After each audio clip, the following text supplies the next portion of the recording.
जो हमारा next topic है that is elastic collision in two dimension. पहले हमने किया था elastic and in elastic collision in one dimension, अब हम करेंगे elastic collision in two dimension. बच्चे टू डिमेंशन का क्या मतलब है?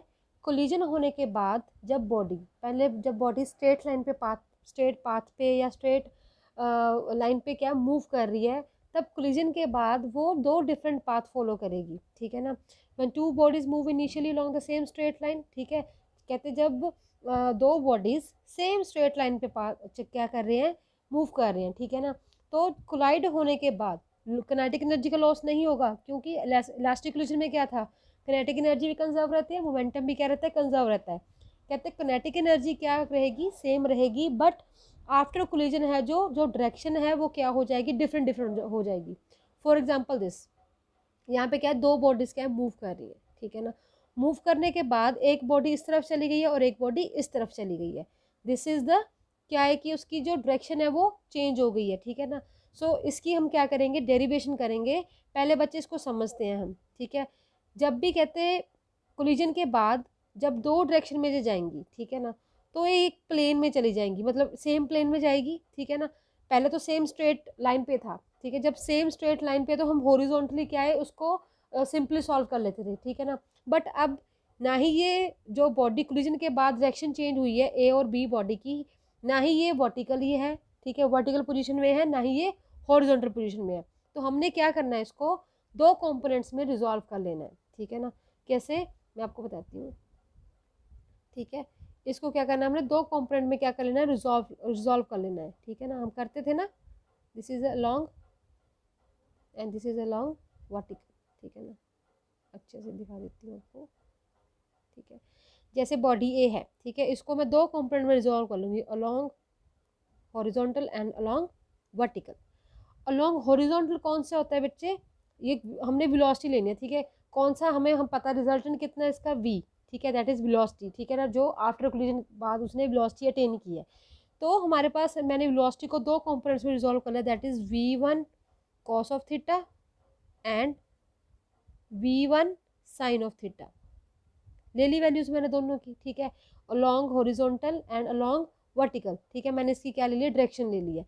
सिमिलरली मैं बॉडी बी की लूंगी, ठीक है ना। बॉडी बी की वेलोसिटी कितनी है, v2, ठीक है ना। और हॉरिजॉन्टल कितनी हो जाएगी, v2 cos थीटा एंड ये एंड वर्टिकल कितनी हो जाएगी, v2 sin ऑफ थीटा, ठीक है। तो दोनों को मैंने क्या किया, कंपोनेंट में रिजॉल्व कर लिया, ठीक है। क्यों, क्योंकि जब ये स्ट्रेट पाथ पे फॉलो कर रहे थे, स्ट्रेट लाइन पे क्या कर रहे थे, मूव कर रहे थे, ठीक है ना। कोलिजन के बाद दोनों अलग अलग डायरेक्शन में क्या चले गए हैं, ठीक है, मूव करने लग गए हैं, ठीक है। तो ये उस डायरेक्शन के साथ जिस पाथ पे ये जा रहे थे उसके साथ इसने एंगल बनाया, बॉडी ए ने थीटा एंड बॉडी बी ने फाई, ठीक है। और वी कैन से थीटा 1 और थीटा 2 जैसे भी आपने लेना है, ठीक है ना। इसके लिए हमने एक्सप्रेशन करना है, ठीक है। तो हमने सबसे पहले क्या करना है, कहते हैं हमें पता है in general the collision are two dimensional, कहते हैं इन जनरल कोलिजन क्या होती है, two dimensional, where the initial velocities are and the final velocities may lie in a plane. So when two bodies traveling initially along the same straight line collides without loss of kinetic energy, ठीक है ना, kinetic energy loss नहीं हो रही है, and move along the different direction in the plane after collision, the collision is said to be a elastic collision in two dimension. तो उस collision को क्या कहेंगे हम, जब bodies collide करने के बाद डिफरेंट डिफरेंट डायरेक्शन में क्या है, मूव करने लग जाएंगी, that is a collision, elastic collision in two dimension. तो हमने क्या किया, सपोज कर लो हमने दो मासेस लिए, ठीक है, दो बॉडीज ली, सॉरी, जिसका मास m1 एंड m2 है, ठीक है ना। सपोज कर लो ए बॉडी का मास m1 है एंड बी बॉडी का मास कितना m2 है, ठीक है ना। They are moving initially along us x axis, तो ये एक्स एक्सिस है, ठीक है। एक्स एक्सिस पे दोनों क्या कर रहे हैं, मूव कर रही हैं, ठीक है ना, with velocity u1 and u2 respectively. तो इसकी वेलोसिटी कितनी, initial velocity u1 and u2। कहते हैं अगर u1 की वेलोसिटी ज़्यादा होगी, मींस ए की सपोज वेलोसिटी ज़्यादा होगी, अगर ए की वेलोसिटी ज़्यादा होगी तभी टक्कर करेगा ना बी में, तभी कोलाइड करेगा, ठीक है। सपोज कर लो, कहते हैं जो बॉडी ए है उसकी वेलोसिटी कितनी है, u1 that is greater than b1, ठीक है ना, बी सॉरी, ठीक है ना, मीन्स u2, ठीक है ना। तो क्या करेंगे, दोनों बॉडीज कोलाइड करेंगी, तो कोलिजन के बाद क्या होगा, कहते हैं the body a moves with velocity v1 at an angle theta with x axis, ठीक है। और लेट कर लो बॉडी बी मूव करेगी with velocity v2 at an angle phi with an x axis. तो क्या किया, कहते हैं कोलिजन के बाद जो बॉडी ए थी उसने एंगल थीटा बनाया और इस डायरेक्शन को मूव करने लग गई, जिसकी वेलोसिटी कितनी है v1, और बी जो बी बॉडी थी वो इस डायरेक्शन को मूव करने लग गई, कितना एंगल बनाया उसने एक्स एक्सिस के साथ फाई, और जिसकी वेलोसिटी कितनी है v2, ठीक है ना। तो हमने क्या करना है, हमें पता है कोलिजन कौन सी है, इलास्टिक। तो इलास्टिक कोलिजन में मोमेंटम एंड किनेटिक एनर्जी दोनों क्या रहते हैं, कंजर्व रहते हैं, सेम रहते हैं, क्योंकि किनेटिक एनर्जी को कोई लॉस नहीं होता है, ठीक है ना।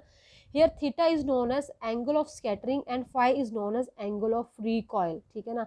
तो बच्चे इसको हम बोलेंगे angle of scattering and this is known as a angle of recoil. Scattering means जैसे इसने इसमें टक्कर मारी, ठीक है, तो टक्कर मारने के बाद जो ये बॉडी इस तरफ वो चलेगी और ये बॉडी मतलब बिखर गए दोनों, ठीक है ना, अलग अलग डायरेक्शन में क्या हो गए, बिखर गए हैं, ठीक है ना। As a collision is elastic, kinetic energy is conserve, ठीक है। तो कोलिजन क्या है बच्चे, इलास्टिक है, उसमें किनेटिक एनर्जी क्या रहेगी, कंजर्व। तो हमें पता है before and after collision total energy क्या रहेगी, कंजर्व। तो बच्चे total energy after collision is equal to total energy before collision. तो टोटल एनर्जी आफ्टर कोलिजन कितनी थी, half m1v1 square plus half m2v2 square plus half m1u1 square plus half m2u2 square, ठीक है। हमने half common निकाल के दोनों side से ये कट आउट कर दिया, ठीक है। तो हमारे पास एक्सप्रेशन क्या आ गया, m1v1 square plus m2v2 square is equal to m1u1 square plus m2u2 square, ठीक है ना। तो हमें पता है लीनियर मोमेंटम भी क्या है, कंजर्व है, क्यों, क्योंकि कोलिजन कौन सी है, इलास्टिक। तो इलास्टिक कोलिजन में क्या था, मोमेंटम भी क्या रहता है, कंजर्व रहता है, क्योंकि विदाउट लॉस ऑफ, क्या था ना उन्होंने कि कोलिजन होती है विदाउट लॉस, ठीक है ना, कि कोलिजन के बाद दोनों बॉडीज है जो अपनी अपनी वेलोसिटी के साथ मूव करने लग जाती है, ठीक है ना। तो कहते हैं as a linear momentum is conserved in elastic collision, therefore along x axis the collision, ठीक है, जो टोटल मोमेंटम था, total linear momentum after collision वो किससे इक्वल आ जाएगा, total linear momentum before collision, ठीक है ना, that is equal to m1v1 cos theta plus m2v2 cos phi is equal to m1u1 m2u2। ये कैसे आया देखो बच्चे, बिफोर कोलिजन तो हमें पता है मोमेंटम कितना आएगा, mass into velocity, product of mass and velocity. इस केस में हमें कैसे लेना है, जैसे मैंने आपको बताया था कि इसको हमने दो कंपोनेंट्स में रिजॉल्व करना है, ठीक है, vertical axis and horizontal axis. तो हमने हॉरिजॉन्टल एक्सिस वाली जो हमारे पास वेलोसिटीज है वो लेनी है, कौन सी लेनी है, हॉरिजॉन्टल एक्सिस वाली। कौन कौन सी थी हॉरिजॉन्टल एक्सिस वाली, that is v1 cos of theta, ठीक है, और इसमें कौन सी थी, दैट इज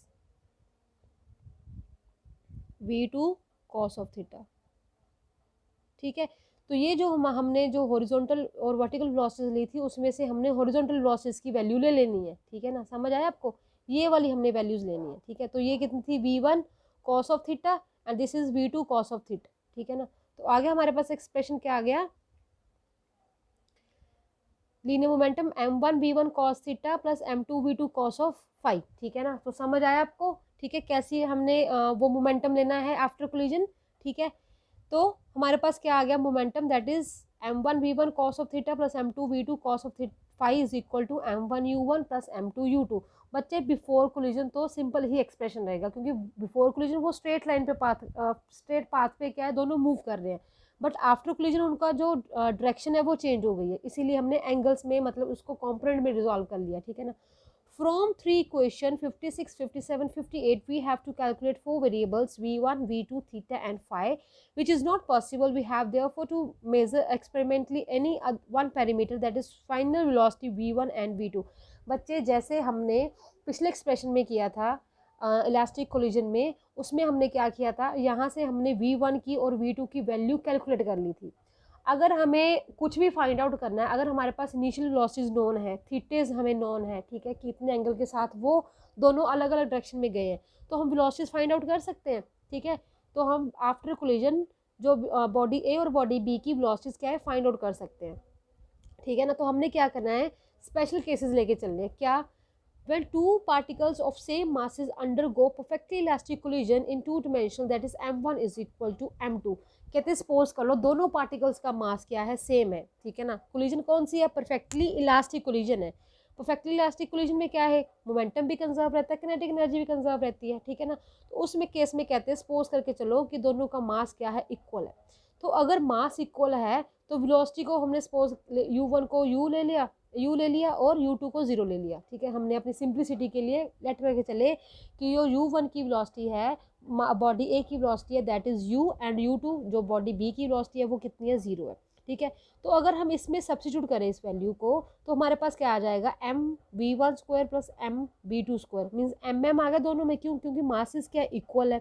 तो हम पहले हमने क्या किया, एम कॉमन निकाल के काट दिया। ठीक है, यहाँ पे भी एम है, यहाँ पे भी एम है, यहाँ पे भी एम कॉमन निकाला दोनों साइड से और काट दिया। हमारे पास क्या बन गया, v one square plus we two square is equal to m u square. ठीक है, सॉरी एम तो कट गया, ठीक है ना, तो हमारे पास simple V one square plus we two square is equal to U square आ गया। ठीक है ना, ये आ गया हमारे पास, क्योंकि हमने यू वन को क्या मानना है, यू, एंड यू टू को 0 मानना है। ठीक है ना, तो बच्चे इस केस में अगर हम ये इसको नंबर दे दो कोई भी, ठीक है ना, अगर हम इसमें मोमेंटम में भी सेम कंडीशन अप्लाई करें तो हमारे पास एक्सप्रेशन आ जाएगा v one cos of theta plus we two cos of phi is equal to u. ठीक है, सिमिलरली अगर हम इसमें सब्स्टिट्यूट करें, ये कौन से कंपोनेंट है, हमने मोमेंटम के कौन से कंपोनेंट्स लिए, पहले हॉरिजॉन्टल अब वर्टिकल।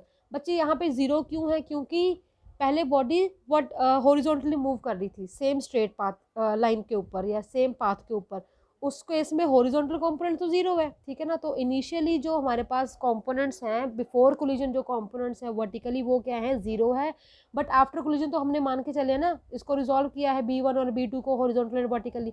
ठीक है, उस केस में हमारे कंपोनेंट्स क्या है, b1 m1 v1 sine of theta minus m2 v2 sine of phi is equal to 0।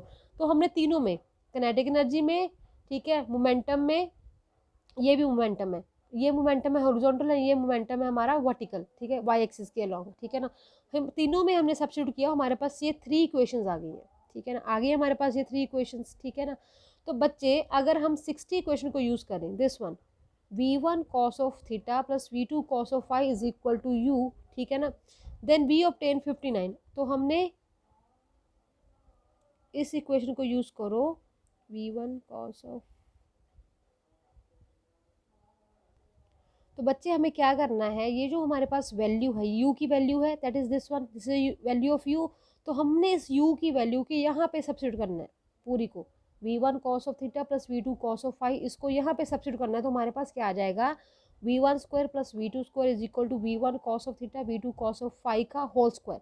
जब हम होल स्क्वायर खोलेंगे that is v one square cos theta, ठीक है ना, मतलब cos square theta plus we two square cos square phi plus two we one we two cos theta cos phi. तो हमारे पास ये कॉम्पोनेंट आ गया। ठीक है ना, इसमें से अगर कोई भी, इसको हम शिफ्ट करते हैं, सपोज ये वाला फैक्टर है ना, v one plus we two इधर भी है, तो हमने वी वन वाला एक साइड इकट्ठे कर लिए, वी टू वाला एक साइड इकट्ठे कर लिए। ठीक है ना, और टू जो हमारे पास two we one we two था उसको हमने एक साइड रख लिया। तो इनमें से हमने क्या किया, वी वन और वी टू को कॉमन निकाल लिया, हमारे पास क्या आ गया, one minus cos square theta. तो बच्चे one minus cos square theta किसके इक्वल होता है, साइन स्क्वायर थीटा के इक्वल होता है। ठीक है, हमारे पास मैथमेटिकल एक्सप्रेशन है sine square theta plus cos square theta is equal to 1। ठीक है, तो वहाँ से हमने वैल्यू निकाली इसकी, ठीक है, कितनी, 1 माइनस कॉस स्क्वायर थीटा की साइन स्क्वायर थीटा। ठीक है, मीन्स जो हमारे पास एक्सप्रेशन है, मैं आपको लिख के बता देती हूँ। ठीक है, हमारे पास एक्सप्रेशन होता है sine square theta plus cos square theta is equal to 1। ये हमारे पास मैथमेटिकल एक्सप्रेशन है कि इसकी वैल्यू 1 के इक्वल होती है। अगर मैं यहाँ से वैल्यू निकालूँ इसकी कॉस स्क्वायर थीटा, ठीक है ना, को इस तरफ शिफ्ट कर दूँ इसको, तो हमारे पास क्या आ जाएगा, साइन स्क्वायर थीटा।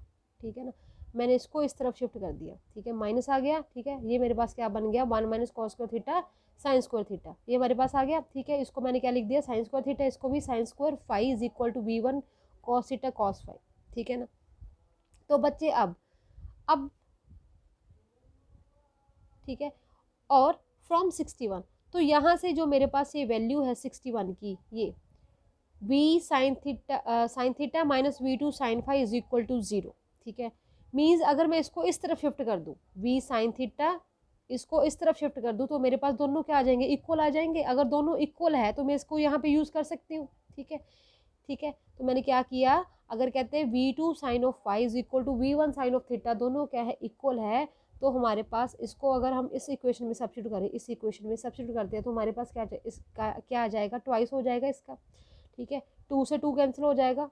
ठीक है, और मेरे पास क्या आ जाएगा, वी वन वी को कॉमन निकालो, this is sine square theta over cos phi, तो मेरे पास क्या आ जाएगा, cos theta plus phi is equal to cos theta cos five minus sine theta sine phi, इस फॉर्मूले को मैंने क्या करना है, यूज़ करना है। ठीक है ना, ये इक्वेशन आ गई मेरे पास। ठीक है, ठीक है। अगर ये देखो, ठीक है बेटे, तो मैं आपको यहाँ पे समझा देती हूँ। हमारे पास इक्वेशन आई थी this one, v1 square sine theta plus v2 square sine phi is equal to v1 v2 cos of theta cos of phi. ठीक है, क्यों? क्योंकि हमने क्या किया था, इस तरफ इसको शिफ्ट करके निकाल लिया था। ठीक है ना, तो हमने यहाँ पे क्या करना है, हमारे पास इक्वेशन है v1 sine of theta minus v2 sine of phi, जो हमने वर्टिकल कॉम्पोनेंट की निकाली थी। ठीक है, उस केस में अगर मैं इसको इस तरफ शिफ्ट कर दूँ, अगर मैं इसको इस तरफ शिफ्ट करती हूँ तो मेरे पास क्या आ जाता है, दोनों इक्वल आ जाते हैं। ठीक है ना, तो इसको मैंने क्या करना है, इसमें सब्स्टिट्यूट कर देना है।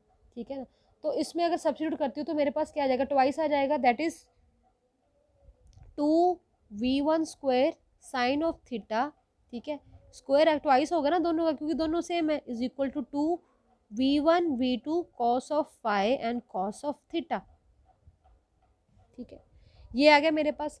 अगर मैं यहाँ से कॉस थीटा की वैल्यू निकालती हूँ तो इसको मैं इस फैक्टर को डिनोमिनेटर में ले आऊँ। ठीक है, क्या आ जाएगा, 2v1 square sine of theta divided by 2v1v2 cos of phi. ठीक है, समझ आ गया? इसको क्या किया मैंने, डिनोमिनेटर में शिफ्ट कर दिया। ठीक है, अगर मैं बेटा यहाँ पे कॉस थीटा आ गया, अगर मैं इसको v1 2 को 2 के साथ कैंसिल कर दिया। ठीक है, अगर मैं v1 और v2 को कॉमन निकाल लेती हूँ, ठीक है, क्या करूँगी, v1 और v2 को क्या निकाल लेती हूँ, कॉमन निकाल लेती हूँ, तो मेरे पास क्या आ गया, एक फैक्टर v का भी कैंसिल आउट हो गया क्योंकि स्क्वायर है, तो मेरे पास v1 बाय v2 क्या निकाल लिया, कॉमन निकाल लिया। ठीक है, और मेरे पास क्या बच गया, sine theta over cos of five that is equal to cos of theta. ठीक है ना, ये आ गया मेरे पास, give the number another number, जो भी इसके आगे आता है। ठीक है ना, तो हमें पता है बेटे, हमारे पास फॉर्मूला होता है that is equal to cos theta plus cos five, mathematical formula है जो हमारे पास cos theta cos five minus sine of theta sine five के इक्वल होता है। ठीक है ना, ये हमारे पास क्या एक फॉर्मूला है। ठीक है ना, अगर मैं बेटा इक्वेशन को 63 और 60, जो हमारे पास वन इक्वेशन है, मैं आपको यहीं पे दिखा देती हूँ। ठीक है, हमारे पास 63 एंड 61, दिस वन, ये जो हमने अभी निकाली है, this is a 63 equation and this is 61 equation. अगर मैं इन दोनों को यूज़ करती हूँ तो मेरे पास क्या आ जाता है, क्या आ जाएगा, ठीक है बेटा, अगर मैं इसमें ये वाला जो मेरे पास जो फॉर्मूला है, अगर मैं इसमें कॉस थीटा की वैल्यू सब्स्टिट्यूट करती हूँ, ठीक है ना, एक मिनट, ठीक है ना, अगर मैं इसमें कॉस थीटा की वैल्यू करती हूँ, सब्स्टिट्यूट करती हूँ, और साइन थीटा की वैल्यू सब्स्टिट्यूट करती हूँ यहाँ से, जो हमने बताया था ना कि दोनों इक्वल है, तो मेरे पास क्या आ जाएगा, cos phi plus theta is equal to, cos theta की वैल्यू कितनी थी, ये वाली कितनी थी, v1 over v2 sine theta over cos of phi into cos of phi, ये वाला कॉस ऑफ फाइव। ठीक है ना, तो हमें पता साइन थीटा किसके इक्वल है,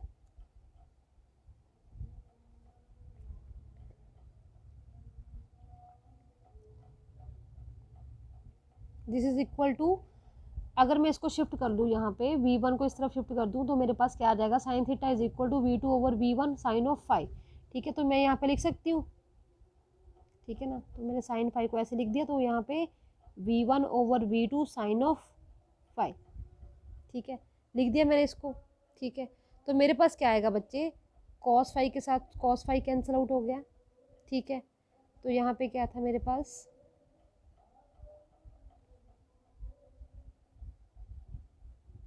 v1 over v2 sine theta minus sign square theta v1 over v2। ठीक है, तो मेरे पास क्या आ गया ये बेटा, सॉरी यहाँ पे ना वो था, कॉस थीटा की वैल्यू में साइन स्क्वायर था, यहाँ पे गलती से लिख दिया मैंने, सॉरी। ठीक है ना, तो यहाँ पे क्या है, साइन स्क्वायर आ जाएगा। ठीक है ना, तो बच्चे ये फैक्टर पूरा कैंसिल आउट होगा, तो हमारे पास क्या आ गई वैल्यू, जीरो। ठीक है ना, तो कॉस थीटा प्लस फाइव की वैल्यू क्या आ गई हमारे पास, जीरो। तो बच्चे cos cos theta plus phi किसके इक्वल आ गया, 0 के इक्वल। बच्चे cos 0 कब होता है, cos 90 कितना होता है, cos 0 होता है, ठीक है ना। तो मैं इसको cos 0 लिख सकती, cos 90 लिख सकती हूँ, cos 90 लिख सकती हूँ ना, क्योंकि एक cos 90 की वैल्यू कितनी होती है, 0, तो मैं 0 को cos 90 लिख सकती हूँ। cos क्या हो गया, कैंसिल आउट हो गया, तो हमारे पास थीटा प्लस फाई कितना आ गया, 90 डिग्री। मीन टू से जो हमारे पास ये जो बॉडीज थी दो, ठीक है, जब वो स्ट्रेट लाइन पे स्ट्रेट पाथ पे क्या कर रही थी, दोनों मूव कर रही थी, ठीक है, कोलिजन के बाद दोनों क्या है अलग अलग डायरेक्शन में मूव करने लग गई। तो जो ये हॉरिजॉन्टल के साथ उन्होंने डायरेक्शन के साथ एंगल बनाया था, एक ने थीटा एक ने फाई, दोनों का सम किसके इक्वल हो जाएगा, 90 डिग्री, दैट इज 90 डिग्री की। वो दोनों 90 डिग्री के ऊपर क्या कर रहे हैं, दोनों अलग अलग डायरेक्शन में क्या कर रहे हैं, मूव कर रहे हैं, ठीक है ना। तो बच्चे इस एक्सप्रेशन को ध्यान से देखना एक बार फिर से, कुछ नहीं है, हमने क्या किया है, ठीक है, आपको फिर से बता देती हूँ एक बार। सिंपली हमने क्या किया है, मोमेंटम लिया, सॉरी किनेटिक एनर्जी ली, मोमेंटम लिया, ठीक है, हॉरिजॉन्टल वर्टिकल दोनों लिए, ठीक है। हमें पता है इस केस में ये वर्टिकल जो हमारे पास कंपोनेंट है वो इनिशियल क्या है, 0 है, ठीक है ना। मीन्स जो बिफोर कोलिजन थे वो 0 थे, इसीलिए हमारे पास ये वैल्यूज उसके आगे दोनों बराबर आ गई। अगर हम मासेस इक्वल रखें, ठीक है ना, हम कंडीशन लेके चले थे ना, अगर हमने मासेस इक्वल रखे, ठीक है, और हमने इनिशियल वेलोसिटी को u1 को u ले लिया और उस u2 को 0 ले लिया, तो इस इन तीनों में से हमने वैल्यूज़ निकाल ली, ठीक है। ये तीनों वैल्यूज़ हमारे पास आ गई। तो हमने 57 को 50 सॉरी ये वाली 60 इक्वेशन को 59 में यूज़ किया। तो 59 में यूज़ करने के बाद हमारे पास ये वैल्यू आ गई, ठीक है ना। उसको रीअरेंज किया और हमारे पास फॉर्मूला होता है cos थीटा प्लस फाई का, ठीक है। वहाँ पे हमने वैल्यू सब्स्टिट्यूट की cos थीटे की, that is v1 over v2 sine square theta over cos phi होता है, ठीक है ना। और हमने यहाँ पे साइन थीटे की वैल्यू सब्स्टिट्यूट की यहाँ से, ठीक है ना। तो मेरे पास जो कट के वैल्यूज़ आई हैं, ठीक है ना, cos फाई के साथ cos फाई कैंसिल आउट हो गया, ठीक है ना। और ये मेरे पास v1 over v2 sine square theta था, इधर भी क्या था v1 over v2 sine square theta, दोनों क्या कैंसिल आउट हो गए और हमारे पास वैल्यू कितनी है, 0।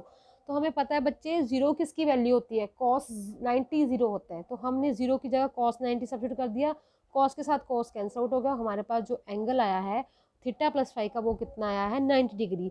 मीन्स जब बॉडीज दोनों कोलाइड करके अलग अलग डायरेक्शन में जाएंगी, दोनों का जो एंगल होगा वो कितना होगा, सम उनका 90 डिग्री होगा।